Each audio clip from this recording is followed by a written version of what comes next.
Inoperahan sa utak ang isang boksingerong Pinoy matapos ang kanyang laban sa Japan. Bumagsak at nawala ng malay si Renero Arizala matapos siyang ma-technical knockout. May report si Cedric Castillo. Sa kasamahan namin boksingero, si Arizala nandun ngayon sa Japan.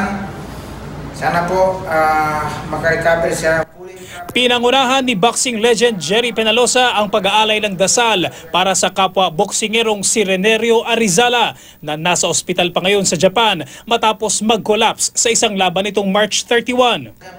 Sa gitna ng panalangin, hindi na napigilan ng coach ni Arizala na si Jonathan Penalosa na mapaluha.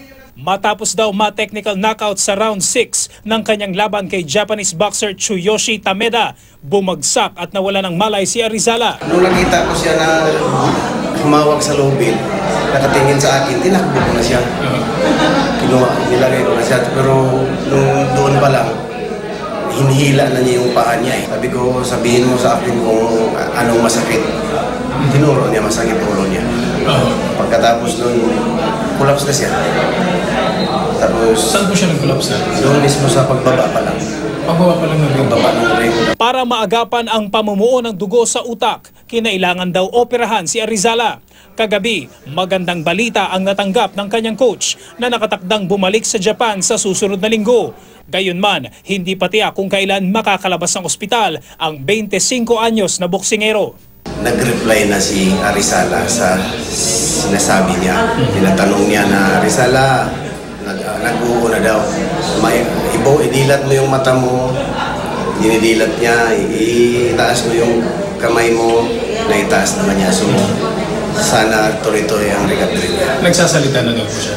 Hindi pa makapagsalita. Sama-sama tayong pagdasal. Yun ang pinaka-uwi po natin na matulong sa taas.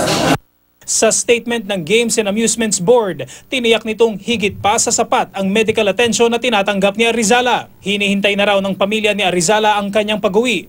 Sa boxing gym namang ito kung saan siya nagtuturo, nakaabang na rin daw ang lahat para sa pagbabalik ng kasamahan. Sana pag na-recover na siya,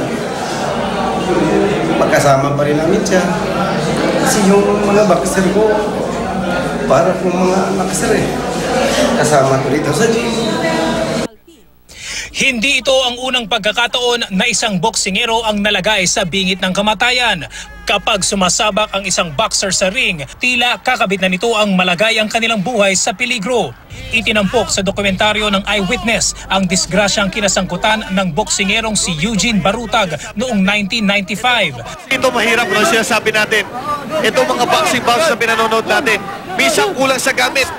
Ang mga sports commentator pangaraw ang nagtakbo kay Barutag sa ospital dahil walang sapat na medical assistance ang organizer ng boxing event. Taong 2012 naman nang mamatay ang 21 anyos na boksingerong si Carlo Maquinto dahil sa matinding pamamaga at pagdurugo ng kanyang utak na natamo niya habang nasa boxing ring. Cedric Castillo, GMA News.